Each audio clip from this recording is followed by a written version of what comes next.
तुम्ही कशाला मारला होता म्हणजे इथल्या कुठल्याला हे कसा सगळ्यांनाच पूर्ण मारलं बघा. होतं. अहो सगळं बोकडून गेलं तर पानं हा निघतानाच असं हे बघा हे कसं बोकडा लागले ना हा हा.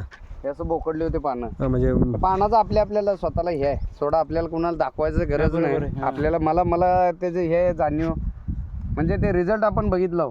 हा. म्हणून तुम्हाला म्हणा लागलं कांद्याला तर नादच करायचं नाही. ते आता भिजू घालून परवा दिवशी ह्याला हे करतो हा पाणी आणि मगच ते मारतो. किपॉन बी सोडा गेला त्याला खाल्लं जमीन नाही ना किपॉन सोडलं तर अजून रिझल्ट चांगला आहे तेव्हा.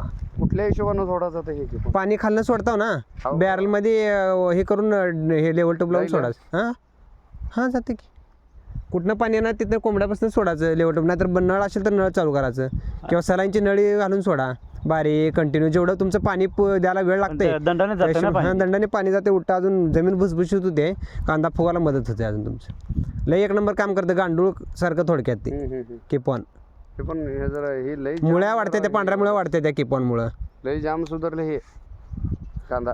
तुम्हाला दिसते फरक बघा कशा झाली ती गड्डी. ते सांगायला हो हे वरची पात बीज सगळी मेळ लागली. कसला झाल्या बघा पातीचं बघा हे गाणं. बघा, हे नवीन फुटवा फुटली होती पात. हे जळायला जाते आता वर सगळं निघून चाललंयच दिन ना. चाललंय.